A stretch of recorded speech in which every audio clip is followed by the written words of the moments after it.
now that Overwatch Season 10 has been out for a while now, I kind of wanted to do it some justice before I give my honest thoughts about all of it. And honestly, the conclusion that I've come to, I feel a little bit mixed about it.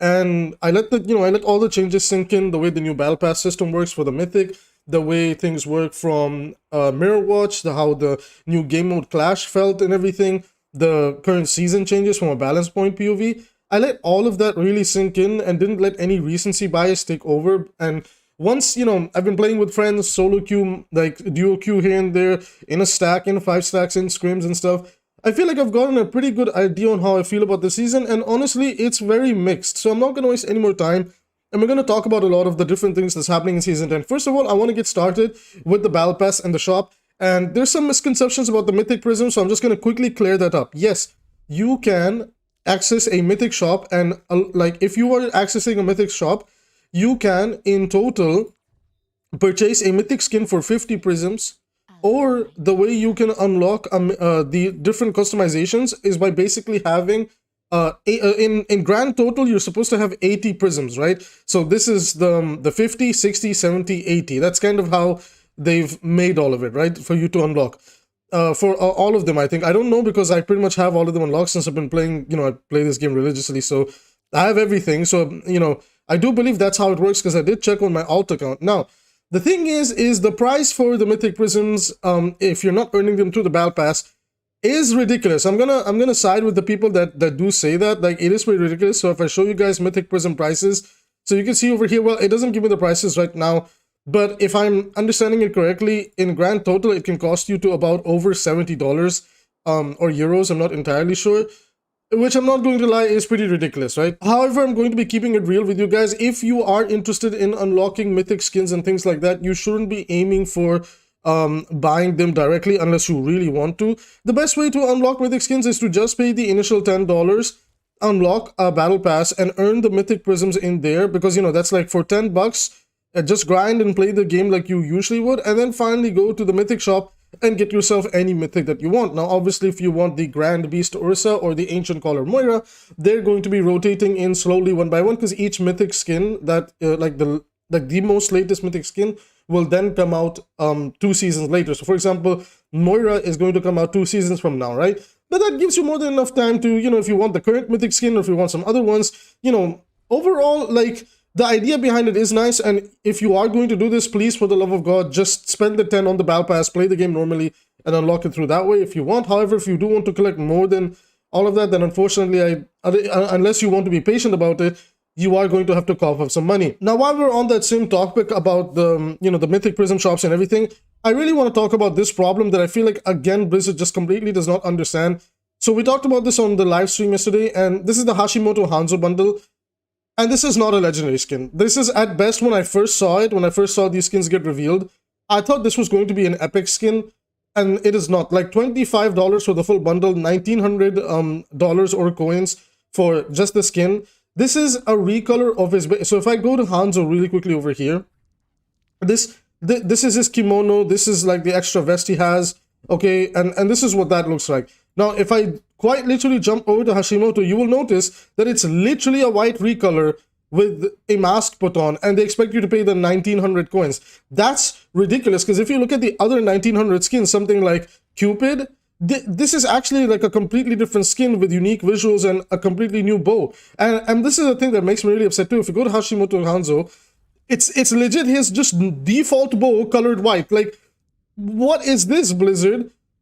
This is ridiculous. This is the type of stuff that makes me really upset. I'm more than happy to spend money on a legendary skin if it looks good. Like, Cyber Dragon Hanzo looks really good, has a lot of amazing and unique visuals. I don't know if you guys noticed, but in-game, there's electricity that courses through him. I don't know why it doesn't trigger in the hero gallery, but there is electricity that goes through him. And even the bow and arrow just looks so nice and so clean, and it's just so good. Like, even if you look at this $10 skin, 𝐒𝐈 looks better than Hashimoto Hanzo because it's got so much interesting visuals going on. The unique mustache, the fin like what is this? You know, the back of the bow, like it's got like a fin-like design. It's got the koi fish scales all over the arrows. You got the scales going over here, over here. You got like a unique design on the kimono. Like, how is it $10 skin? Even the bow has like scales all over it. So, you know, even though it's a recolor, it looks good because, you know, you can make recolors look good. Another great recolor is, you know, Nihon Genji. Granted that was a quote-unquote free skin in Overwatch 1, and I don't know if it is a free skin nowadays or not, but my point is that you can make really good recolors, but if you're doing like a base recolor, it should be an epic. Like, the idea of a legendary is it completely changes the model. So if you look at Dai Tengu Hanzo, it's a complete shift and change to the model, the textures, etc., etc. We look at Cupid, we look at Wave, it's completely new ideas and designs. You don't just take like a base skin and sell it in white for 20. I actually really wanted this. And, you know, I was like, okay, you know what? Like, I'm willing to bear with it if they at least, and I seriously mean at least, if they at least gave him, like, you know how Wolf Hanzo, like, Wolf Hanzo shoots out giant wolves? If they at least gave him a tiger. Apparently, he still shoots out dragons. He has a tiger tattoo and he doesn't even shoot out, tigers, which is ridiculous because Blizzard, all you had to do was go to Genji's Baihu skin. And for those that don't know, Baihu actually summons a tiger. So what you do, let me show you guys real quick over here in the victory pose. RIP, you can see that little tiger over there, the tiger spirit thingy. All you had to do was just copy paste this onto Hanzo, make it look bigger, and there you go. At least the visual for the ultimate animation would look good, and you could give him a different voice line. And you know, like some tiger roar effects thing. I don't understand how Blizzard messed that up, but you know, this is the world that we live in now, that you look at something like this and then you look at something like this. Like, if, like, let's assume you were somebody that either wanted the Hanzo bundle or the Zen bundle. It is extremely obvious that you go for the Zen bundle because, again, it meets the criteria of a legendary. The skin is a completely new skin with a new model, a new base, a new idea, a new design. It's not a pathetic recolor, and it looks really good, and it comes with a lot of great things. Also, shout outs to the people that make these sick name cards. Like, I'm a sucker for the name cards, and dude, this especially the Hashimoto Tiger name card is really good. That stuff is really good. But seriously, Blizzard, like, this type of recolor is garbage. I mean, again, if you compare it to another shop bundle, this 1200 shop bundle for 𝐒𝐈𝐈𝐓𝐄𝐈𝐄𝐇 skin, this is fantastic. Look at this. This looks like the spray and the Eclipse, we don't care about it, but the Eclipse, you know, this name card, and then this skin. This is amazing. This is better than some of the legendaries in the game. It's got a great design, great aesthetic, great ideas going on over here. The pylon looks good. The weapon looks nice. This is how, like, again, the Hanzo skin should have been a legendary, an epic or a rare, whatever it's called in Overwatch 2. And the same goes for Hashimoto Kiriko. Hashimoto Kiriko, if you just click on unowned and now like search for it, you know what, like, I might actually pick up this skin because even though they didn't change up the way she, like, you know, looks from a design POV from her, like, you know, kimono and the dress or whatever you want to call it, at least I appreciate that they did more with her, like the nine-tailed, you know, hairstyle, the kitsune mask, the very nice makeup, the fact that, you know, they even messed around with the kunai, I mean, the kunai is a recolor straight up, but like the Suzu and the healing paper. So healing paper having the gold rose and everything, at least they changed it up enough where I was like, okay, you know what, like, I really like this skin. I might pick it up because I really like this skin, right? But again, it should have been a rare. This and Hanzo should have been a rare. And also, Blizzard, like, why did we sell the Hashimoto Hanzo bundle not with the Kiriko bundle? What is this Mirror Universe Mega Bundle? This should have been Kiriko over here, but you know, they want to milk the weeaboos. They want to milk those type of fandom in two different ways, you know. So just disappointed from an overall aesthetic POV. Like, Zen could have been teamed up with like some other person, but Hanzo and Kiriko should have been a Hashimoto Mega Bundle. I'm sorry, like, that's just really hard to defend Blizzard. You don't make it easy. Alright, so getting the shop and that type of stuff out of the way, now we're going to be talking about the Mirror Watch event. So, the Mirror Watch event is actually really fun. It's chaotic as hell. It's the matchmaking is absurd. Like, it is, I don't even know if there is matchmaking in that thing or not, skill-based matchmaking, but it's really all over the place. But I will say this, Mirror Watch is the most testing grounds type of game mode, like an experimental like game mode that we've got in a really long time,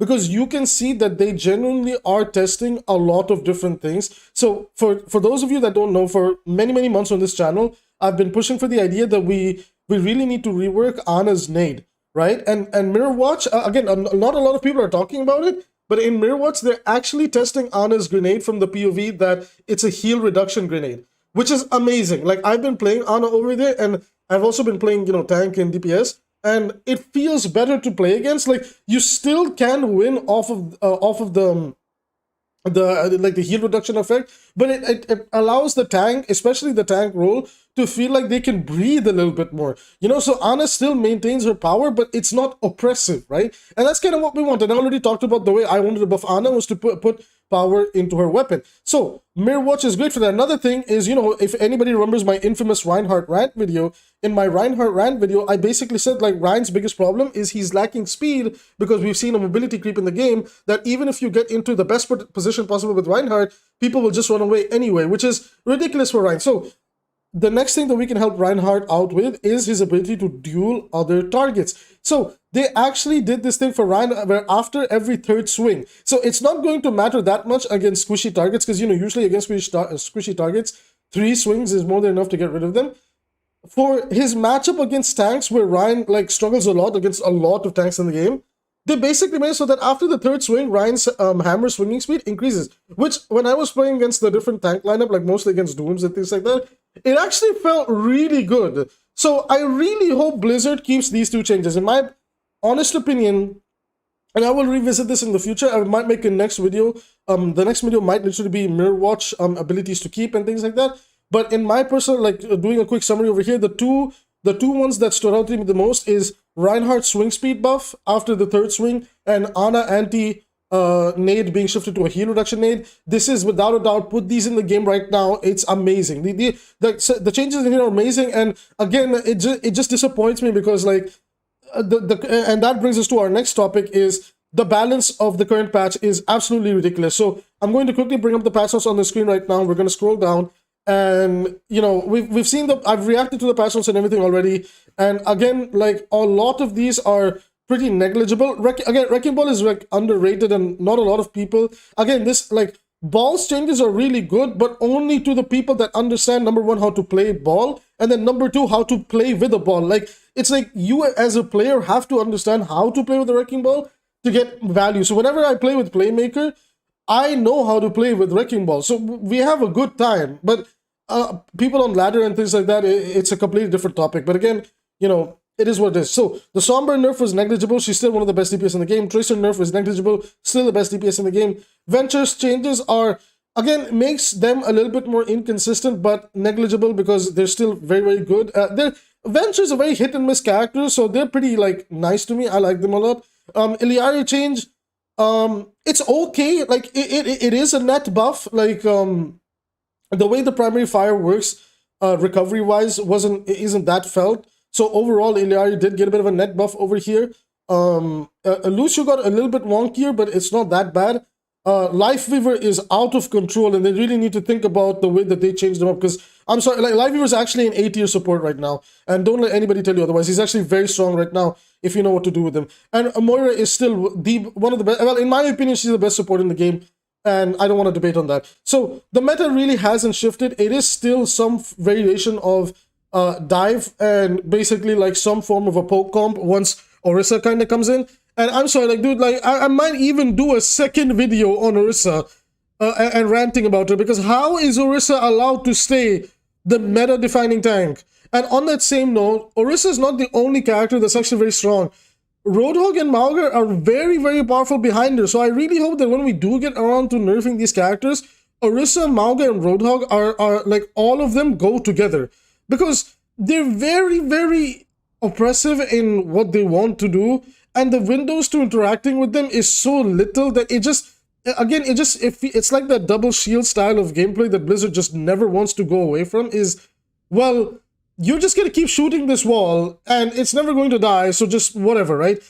So in my personal opinion, like, Orisa, Mauga, Roadhog, these guys need to go, and we need to see some buffs for certain characters. Like, I think the projectile DPS role is absolute garbage. I'm so sorry. I am a projectile DPS player. I played at high levels of play, and characters like, okay, outside of, like, maybe Echo, if I look at the flex DPS role or the projectile DPS role, Genji, Hanzo, Junkrat, Mei, Pharah are all garbage. Okay, Symmetra is garbage. Torb is, like, okay, but a bit of a niche pick. Like, that's just so ridiculous to me, right? Because pretty much, and then I guess Reaper, you could throw him here too. Reaper is so bad too, but it's like every hit scan is in a good spot. So Widowmaker's good, Tracer's good, 76 is like B tier or A tier at best, depending on which comp you're fighting against, right? And then you have Cassidy, who's actually pretty good right now. Bastion is, again, a bit of a niche pick, but pretty good. Ashe is also pretty good, and Sojourn is meta-defining with Tracer. So why is Hitscan allowed to be so strong, but projectile DPS is always getting the short end of the stick? We genuinely need help in the projectile DPS role, and most likely tomorrow's video will be about what I would do to buff up the projectile DPS role, because it is a little bit ridiculous on how bad they are this patch. On the support side of things, Ana is basically a throw pick, so we need some Ana buffs, and I already spoke about that. And no, for the millionth time, to the people that misunderstand, I don't want anti-nade or sleep buffed. I even said I wanted the anti-nade nerfed, and I've been advocating for it to be changed. And once anti-nade gets changed and nerfed, we can shift power into Ana's rifle, because she's struggling against breakpoints, and that's the same problem that a lot of the projectile DPS heroes are struggling against too. Their interactions with the breakpoints is really hurting their potential to do effective damage that hit scans are not suffering against. Baptiste is fine, Brigitte is a niche and a pretty good pick. Iliari is actually really not that bad. I still think the way I would have buffed Iliari was the damage numbers, but at the moment she's okay. I kind of want to, see how things go with her. Kiriko is one of the best supports. Lifey was one of the best supports. Lucio's still one of the best supports. Mercy actually really needs help. Zenyatta is pretty good, and Moira is pretty good. So support as a role isn't suffering that much, outside of maybe like Ana and Mercy being really awkward right now. And from the balance POV, that's what I think. Now that brings us to our final topic, and I might revisit this topic the day after to talk about it a little bit more in detail, but and most likely you'll see me playing Clash in the background too.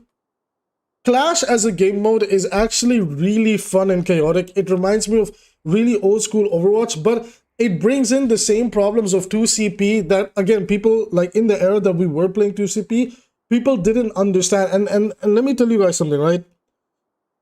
The thing about Clash that a lot of people are not going to like, or the reason they might dislike it, is it genuinely requires you to understand how to play Overwatch well, how to trade life, how to take the space, deny a part of the map, use your alt economy wisely, etc, etc. Like, you can get away playing like a deathmatch game mode on all the game modes until you ended up on 2CP, and now I personally felt like that same concept and idea repeats over into Clash as a game mode. So Clash, my initial impressions is, okay, definitely, like, they could increase the respawn timers or increase the time before a point comes online, so that, at least 1 or 2 team fights can take place. I don't think that would be a little bit more unreasonable. But overall, on the gameplay wise, like, I actually really enjoyed it. I had games where we got rolled, I had games where we did the rolling, and I had like really good middle ground games as well. And to be honest with you guys, like, I really liked it. Like, it was fun. It was different. Like, I'm so tired of playing push and King of the Hill. Okay, so King of the Hill and Flashpoint are basically the same game mode, but Flashpoint is like even bigger maps and faster capture percentage. So they're the same game mode to me. And honestly, I'm so tired of it, because it just feels like every single day I'm playing Flashpoint more than anything, and it's really exhausting sometimes. So playing the 5CP, playing the Clash game mode was actually a breath of fresh air. And maybe this is because I liked playing 2CP in Overwatch 1, and I know that's a hot take. I liked it. I felt like when I was playing with my stack and I was playing it in a duo or trio queue as well, it felt like it required a little bit more strategy and a lot more thought process to approach than, wait, let me just run in mindlessly. Like, when we had enemy players that just ran in mindlessly, we would just win the team fight easily. Like, it really required you to be a little bit more careful with the way you approach. But because the point unlocks so quickly, people have this like hardwired in their brain that, no, I must go to point, I must jump to point, I must do that. So the way I see it is, like, instead of the point unlocking like about, I think it's like 15 to 20 seconds, increase that timer to maybe 25. I'm not entirely sure. My point here is, like, increase the timer a little bit, and increase the response times just a little bit too. So again, there's a little bit more breathing room, because it feels like there's no no point. There's no, how do I say this? Like, excuse me, everybody. The way the team fights work is there's no breathing room in those team fights, and most importantly, there's no breathing room after that team fight. So one of the changes that I would like to see is just mess around with the way respawns and the point works, so that there's a little bit more time to regroup, a little bit more time to, you know, figure out how you're going to approach this point, because it feels like you don't get to learn the map. It's like, oh my god, we have to just go to the next point, we have to go to the next point, it's already unlocking. Like, this panic I can completely understand. So maybe, you know, swapping things up, like if we could slow the game mode down just a little bit more. And if we are going to slow the game mode down, then you could even argue that we can reduce the amount of points needed to win, maybe by 1 or 2 ticks. I don't know. Like for Clash, again, it's really like hard to say without playing it in competitive, because again, I'm playing really messy lobbies here and there with people from all over the place. But overall, I love the new Hanaoka map, the, you know, the side street to Hanamura. It's really, really cool. And I look forward to seeing the Anubis map, because we did get a teaser for that in one of the Venture trailers. So in my personal opinion, I like Clash. I think it needs a lot of work. It's a huge upgrade compared to most of the push garbage that they've put in the game. Like Esperanza is legit the only good push map, in my opinion. And Flashpoint is literally, like, Flashpoint feels like a chore to play. My personal opinion is, when it comes to maps and game modes, I really want Blizzard to add more hybrid maps, because I think hybrid maps are the best way to play Overwatch. There's a little bit of everything over there, like protecting that one point, the payload part, and, you know, just enough space on the map where it can also feel deathmatch. I feel like, I don't know why Blizzard shies so much from adding more onto, you know, hybrid as a game mode, because I do kind of feel like out of all the game modes, hybrid is just kind of forgotten about. But anyways, everybody, I think I've covered everything. I wanted to cover the heroes, the balance, the mirror watch, the mythics, and I covered the Clash. So with that being said, now I ask you, my audience, what did you like about Season 10? What did you dislike? And, you know, let me know your thoughts about everything, the mythic prisms, like everything I just talked about. Let me know your thoughts. You know I love reading the comments. You know I love talking with you guys. And by the time this video goes up, I will most likely be live streaming. So by the time you guys see this video and you reach this part of the video, I might actually be live streaming on YouTube. So feel free to jump by. You know, we might start setting up a Discord server and some other stuff, and we might start doing some viewer games. So that might actually be really fun. So with that being said, everybody, you know, help me expand this channel, help me grow this channel. I really want to make it like a big family-like community. And, you know, I really appreciate all the love and support to the people that say silly things, to the people that don't say silly things. You know, I love and respect you guys all the same. And again, thank you so much for watching this video. If you want to support the channel and you want to help it grow, then all you have to do is like and subscribe. It legitimately means the world to me. And if you want to support me financially and help out somebody who's legit in their last university semester of master's degree, which can be very expensive to finance, any super chat donations are welcome until I get the Patreon set up, hopefully by this weekend. So with that being said, I will see you guys in the next video.